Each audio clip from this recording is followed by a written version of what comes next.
Hello everyone. Sahi IAS के daily MCQ series में आपका स्वागत है। तो आज के पहले क्वेश्चन से स्टार्ट करते हैं। क्वेश्चन नंबर फर्स्ट, इसमें अग्निवीर के बारे में 3 स्टेटमेंट दिया है। इसमें इनकरेक्ट बताना है कि कौन सा इनकरेक्ट है।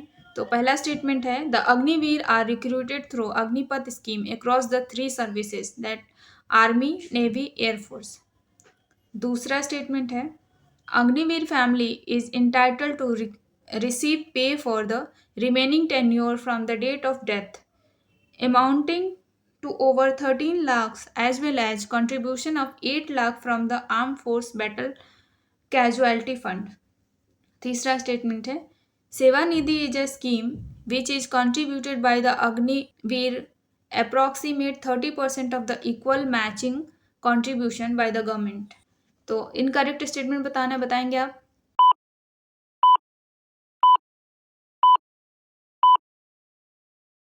तो इसमें आपका इनकरेक्ट स्टेटमेंट एक भी नहीं है, तो ऑप्शन नंबर 4 होगा, नन ऑफ द अबव। तो पहला जो स्टेटमेंट है, अग्निवीर रिक्रूटमेंट होता है एक अग्नि पथ स्कीम है उसके थ्रू, और ये आर्मी, नेवी और एयरफोर्स तीनों सर्विसेज के लिए रिक्रूटमेंट होता है।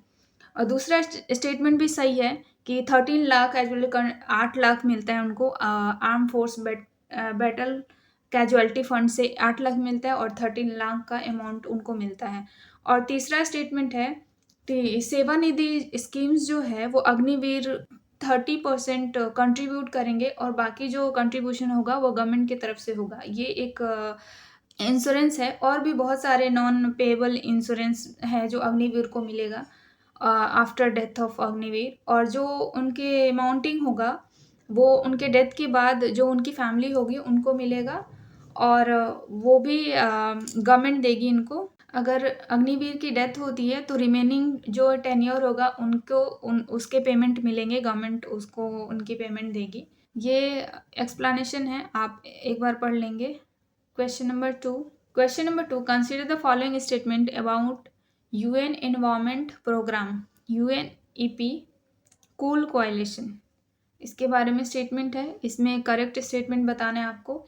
It is a global multi stakeholder network that aim to inspire ambitions and accelerate action on the transition to clean and efficient cooling. दूसरा स्टेटमेंट है, it is led by UN environment, IUCN and world economic forum. तीसरा है, it is unified initiative that link actions across the Kigali Agreement, Paris Agreement and Sustainable Development। तो correct statement बताएंगे आप।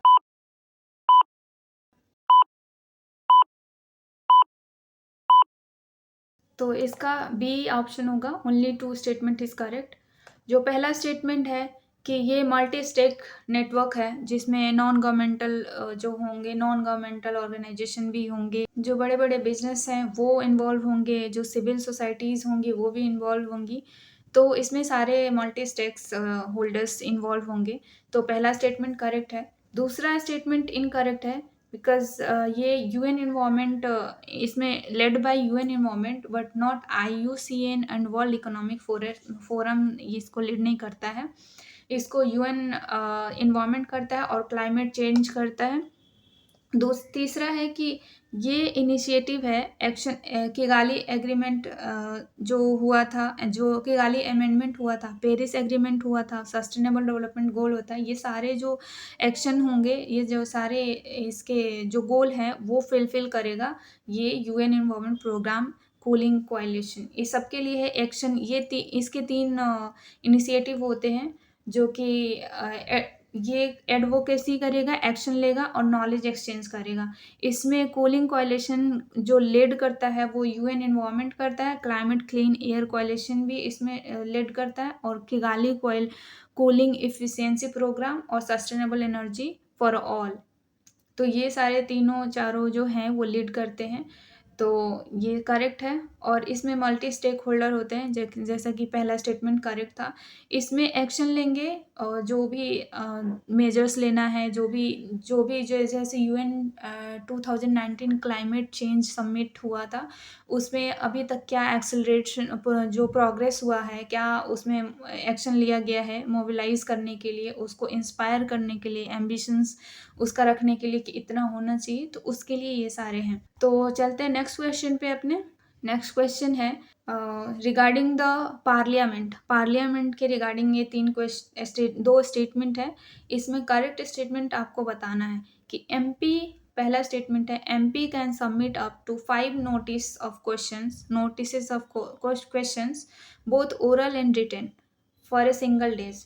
जो MP है वो 5 question submit कर सकते हैं एक दिन में, चाहे वो ओरल हो या रिटन हो। दूसरा स्टेटमेंट है generally a notice period for a question is at least 17 days, but in case of short notice question the notice of less than 8 days is prescribed as the minimum period. तो answer बताएंगे, correct statement आपको choose करना है।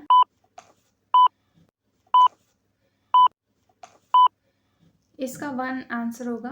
पहला जो statement है वो correct है, दूसरा स्टेटमेंट है वो इनकरेक्ट है। पहला जो स्टेटमेंट है उनको 5 नोटिसेस ऑफ क्वेश्चंस को भेजना पड़ेगा पहले उनको लोअर हाउस में, एंड वहाँ पे उनको परमिशन लेना पड़ेगा, स्पीकर्स उनको जैसा सजेस्ट करेगा वैसा होगा। और दूसरा जो स्टेटमेंट है वो 17 डेज़ का नहीं, 15 डेज़ का, मिनिमम 15 डेज़ पहले उनको इन्फॉर्म करना पड़ेगा। ये जो भी एक दिन में जो 5 क्वेश्चन वो पूछ सकते हैं एमपी, तो वो 15 दिन पहले उनको ओरल और रिटन फॉर्म में उनको लिख के देना पड़ता है। तो ये 15 दिन है। तो चलते हैं नेक्स्ट क्वेश्चन पे। नेक्स्ट क्वेश्चन है अग्नि डी के बारे में। 2 स्टेटमेंट है, उसमें करेक्ट स्टेटमेंट चूज करना है। It is an AI based surveillance software system है और it is displayed in the eastern Ladakh sector, region of strategic importance due to its closeness to China. तो करेक्ट स्टेटमेंट चूज करना है।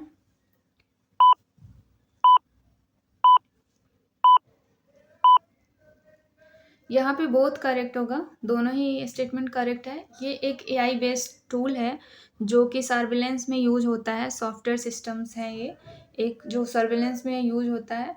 और दूसरा statement है कि ये ईस्टर्न लद्दाख सेक्टर्स जो है वहाँ पे इस्टेब्लिश किया गया है। वो एक स्ट्रैटेजिक इम्पोर्टेंस एरिया है जो कि चाइना बॉर्डर से शेयर करता है, तो इसलिए वहाँ पे वहाँ का जो भी सर्विलेंस है वो इसके थ्रू एआई बेस्ड हो जाएगा ईजिली। तो चलते हैं नेक्स्ट क्वेश्चन पे अपने। Question number 5, consider the following statement. पहला स्टेटमेंट है marine cloud primarily form from sulphate and C salt crystals. दूसरा है in clean maritime air marine cloud have large droplet with highest light reflection. The तीसरा statement, the process of marine cloud brightening (MCB) can reduce the frequency and severity of coral bleaching events. आपको correct statement choose करना है।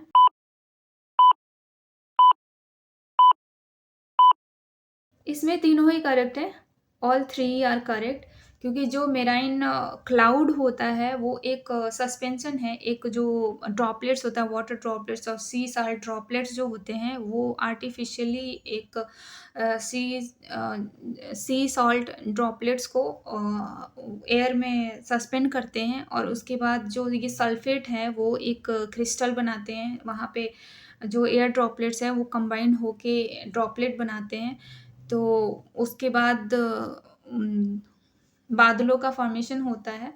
और दूसरा statement है कि clean maritime air cloud having large droplets with highest light reflection. जब cloud बनता है, जब वो क्लाउड बन जाता है, तो इसका एडवांटेज ये होता है कि ये जो है वो जो लाइट सनलाइट आता है उसको रिफ्लेक्ट कर देता है, स्कैटर्ड भी करता है, रिफ्लेक्ट भी करता है सनलाइट से, जिसकी जो एल्बिडो इफेक्ट होता है वो हमारा बढ़ जाता है। तो उसकी वजह से जो ग्लोबल वार्मिंग होती है उसमें कहीं न कहीं रिडक्शन मिलेगा आपको देखने को।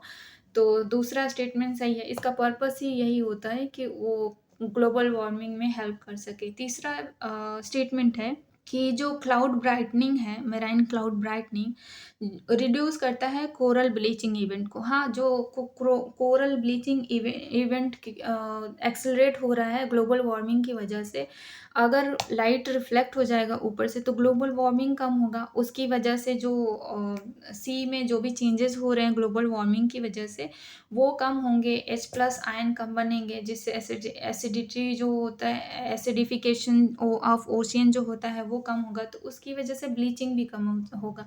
तो ये एक उसका एप्लीकेशन है जो कि ये करेक्ट है। तो ये तीनों स्टेटमेंट करेक्ट है। तो इसी के साथ ये वीडियो ख़त्म करते मिलते हैं अपने नेक्स्ट वीडियो में।